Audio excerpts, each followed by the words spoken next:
You will hear a conversation between a customer and a booking officer at a theatre. First, you have some time to look at questions 1 to 4 on page 2.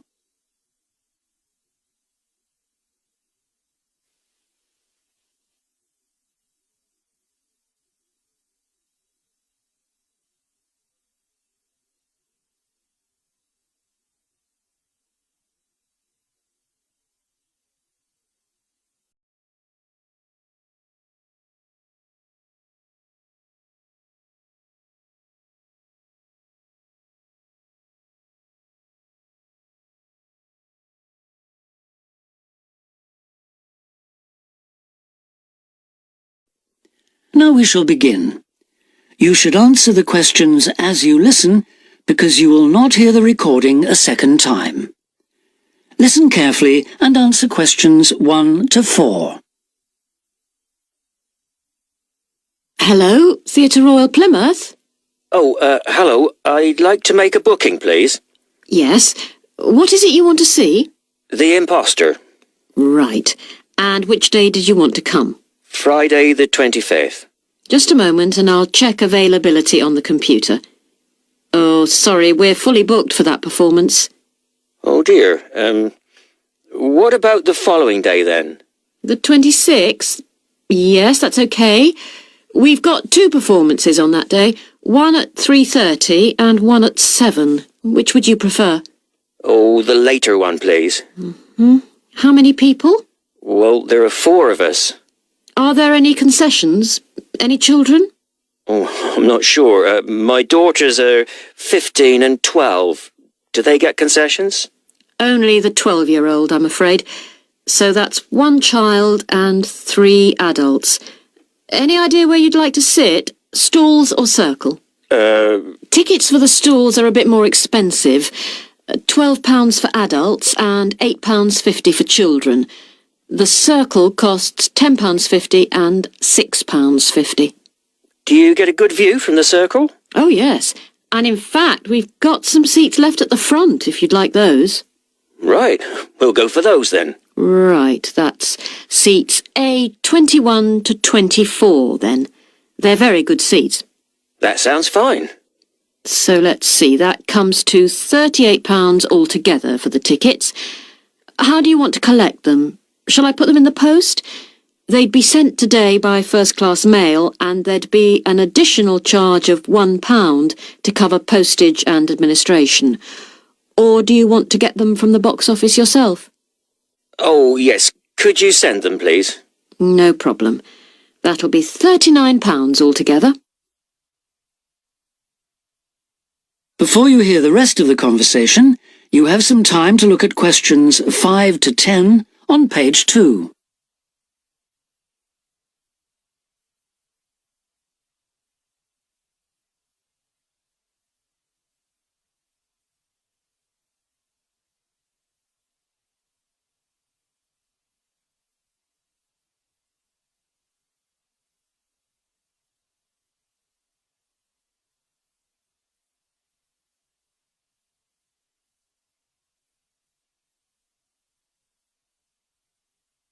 Now listen and answer questions 5 to 10. Could I just take your card details? What kind of card is it? Visa? Switch? MasterCard. OK. And the number? It's 3290 5876 4401 2899. 2899. OK. And the name on the card, please? It's Mr. J. Whitton. WHITTON. N for never or M for mother? N for never. Thank you. And now I've nearly finished, but I just need your address and postcode. Yes, it's 42 South Street. OK. Is that Plymouth? London. And the postcode? It's SW2 5GE. That's fine then. The ticket should be with you tomorrow. Is there anything else I can do for you? Yes, I was wondering if I could get regular information about what's on. Certainly, I can just add your name to our mailing list. Would that be okay? That would be very good. Yes, please. Oh, and there is something else, sorry. One of our group is hard of hearing, and I've heard that you can supply special headphones. That's right. As long as you tell us in advance, we can always do that. I'll book those for you now, and you can just collect them from the box office before the show. Thanks very much for your help. No problem. Thank you for calling. Thank you. Bye. That is the end of part 1. You now have half a minute to check your answers.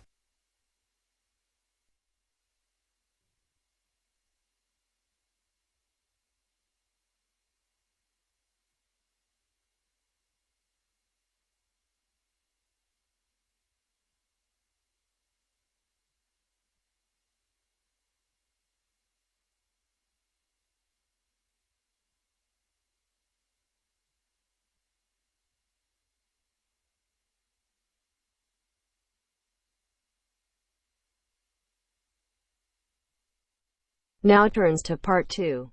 Part 2.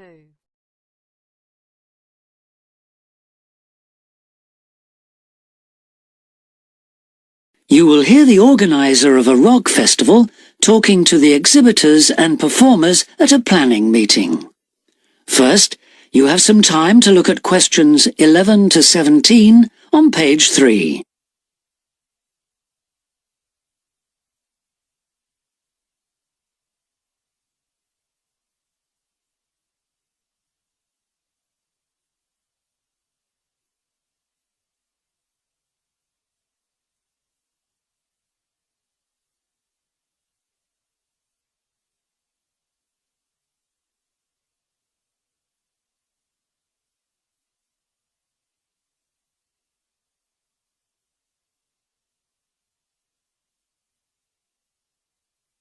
Now listen carefully and answer questions 11 to 17. Good evening, everyone. I'm glad you could all make this planning meeting for what promises to be the biggest and most colourful free rock festival ever held in the South East. So whether you're a performer, a craft exhibitor or an artist, we all extend a big welcome to you. Could we turn first to the plan so I can familiarise you with the layout of the site, which, as you know, is an old football stadium. We're really lucky to have so much space this year.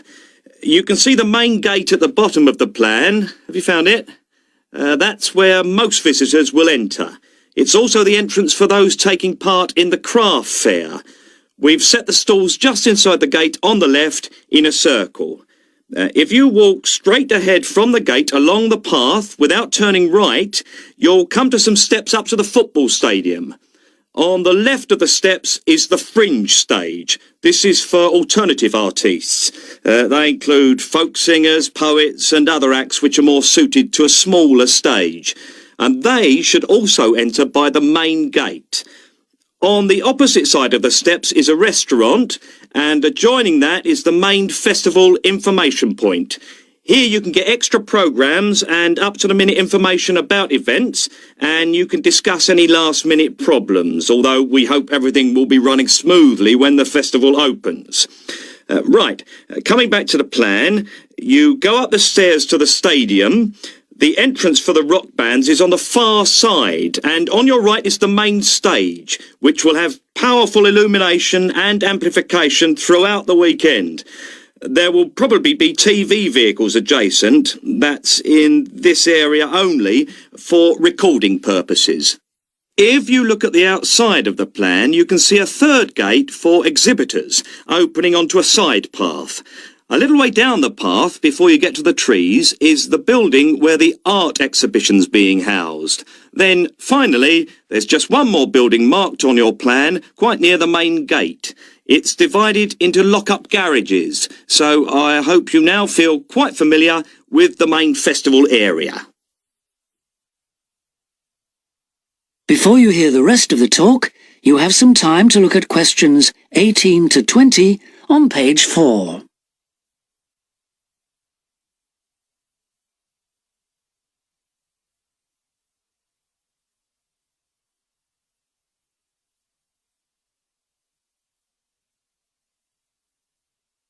Now listen and answer questions 18 to 20. We also hope that you'll have received your welcome pack. In it you should find 2 parking tickets for yourself and anyone assisting you, an armband to indicate that you are an official visitor, one of our brilliant yellow badges with the new festival logo, a festival programme, and several sheets of information that we'd ask you to study carefully before the event. Please could you note that all setting up of stalls, displays and so on should be completed by 9:30 a.m. and that, unfortunately, we won't be able to allow any vehicles to enter the festival area after that time. Yeah, it's a big site, but even a few vehicles parked in the wrong place can block the paths. With crowds of people, and we are expecting several thousand, this can merely be a nuisance, but if there's an emergency and access for an ambulance is blocked, the situation will become not just annoying, but also dangerous. And don't forget, it could be your mother or your child who needs help. Several exhibitors and craftspeople have asked us if any provision can be made for overnight storage of tables, chairs and display items rather than having to take them home and bring them again. We're pleased to say that a limited amount of space has been made available in the building near the main gate. You'll be issued with a yellow ticket to reclaim your property, similar to the red parking tickets, so do check you bring the right one. But please understand that this is entirely at your own risk, as we can take no responsibility for items lost or damaged. I think that's all I have to say at this point, but thank you all for your attention. That is the end of part 2. You now have half a minute to check your answers.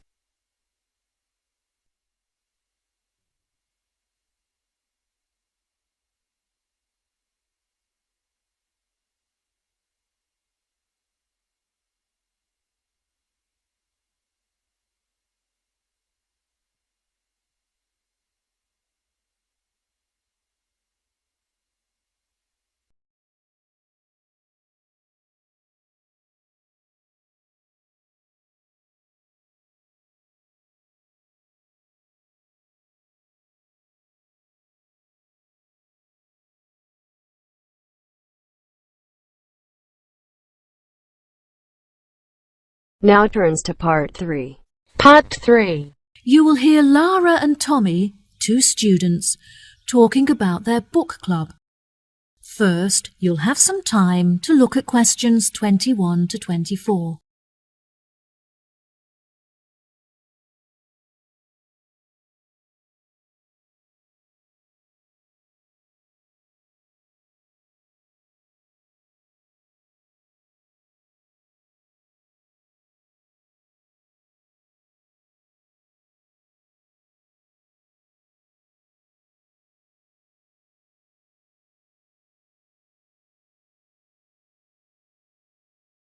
Now listen carefully and answer questions 21 to 24. Hi, Tommy. I haven't seen you for ages. How have you been? Oh, hi, Lara. I'm great. I've just joined a local book club that meets every Wednesday, and I'm really enjoying it. Next week, we're discussing the novels of Charles Dickens. I'm really looking forward to it, as he's my favourite author. Yes, absolutely. His novels are wonderful. I attended Dickens' book club too. Would you like to do a practice session with me in preparation for your meeting? Sure, that sounds great. Let's start by discussing the main characters in David Copperfield and the ways in which they're affected by the events of the story as it develops. What do you think of Rosie? I think that she's a really sweet character in the beginning, but as the story progresses, she becomes bitter because of how her relationships had turned out in the past. That's true. Her sisters all marry and live happily ever after, but she ends up alone. It is very interesting to see how deeply the change in her personality affects her relationships. What is your opinion of Florrie? I find her very manipulative. She seems intent on seeking attention, so whenever she wants something from her family members, she persistently acts in a very silly manner, just like a kid. Unfortunately, many people do not realise this, and so they give her the attention that she's seeking, which only encourages her to continue behaving this way. Yes, Florrie is the complete opposite of Lizzie. Lizzie is very sensitive, and she has a true perceptiveness into how people are feeling and how they behave, which enables her to act appropriately towards them. She is very kind and generous and cares about how people feel. That's true, and I really like her character too. My least favourite character is Estelle, because she acts so selfishly and gets enjoyment from making others suffer. Unfortunately, there are many people like her in the world who intend to make others feel like this. It's interesting how you can associate so many of the characters with people that you know in real life. I think that the reason why Dickens is so good at creating deep and believable characters is because he understands human mentality. Before you hear the rest of the conversation, you'll have some time to look at questions 25 to 30.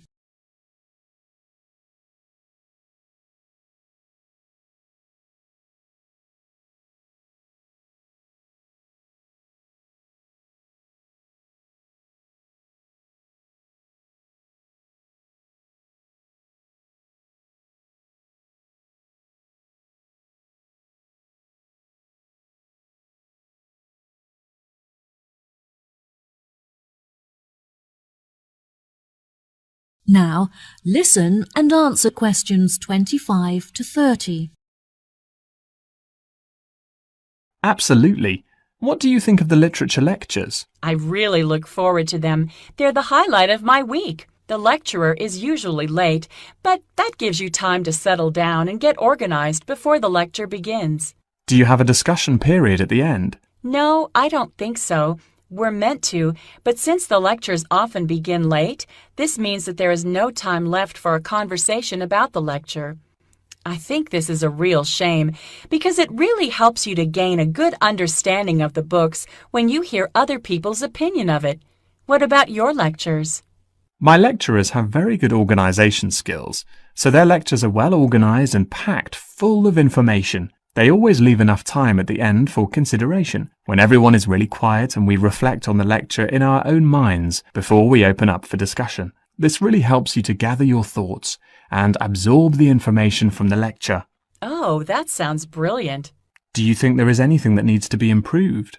My experience of the course overall is really brilliant, but I feel there are many improvements that could be made to it. The IT support staff are great, but there are just not enough computers available for the numbers of people that need to use them. Every time that I need to use a computer, I have to queue up for at least 15 minutes. I find that the librarians are really helpful and approachable. However, the equipment is just not good enough. Whenever I need to use the photocopying facilities, for example, most of the machines are really old and slow, which means that you have to wait for ages for them to work. It's really frustrating because I'm often stretched for time. Perhaps we should start a petition to encourage the university to improve their facilities. That sounds good. What do you think of the group discussions? I really enjoy them. Since the class groups are so small, everyone gets to have their say and contribute thoughts to the conversation, so the classes are really effective.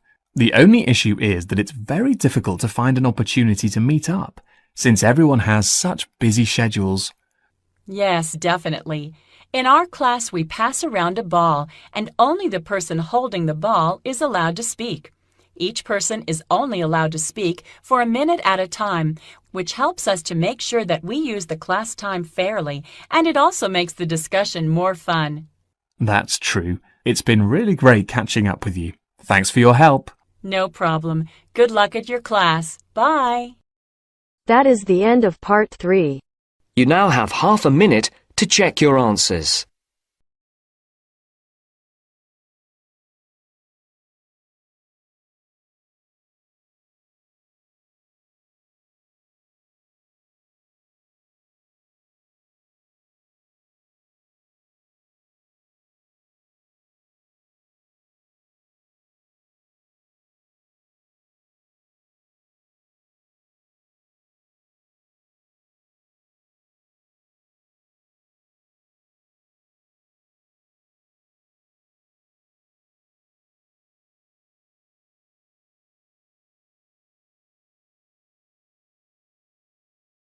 Now turns to part 4.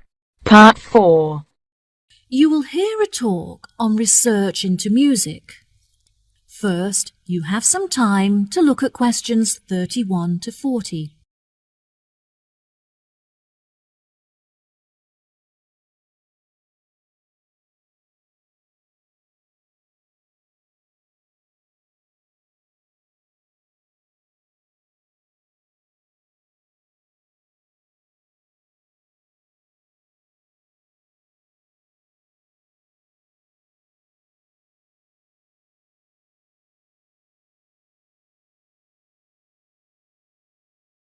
Now, listen carefully and answer questions 31 to 40.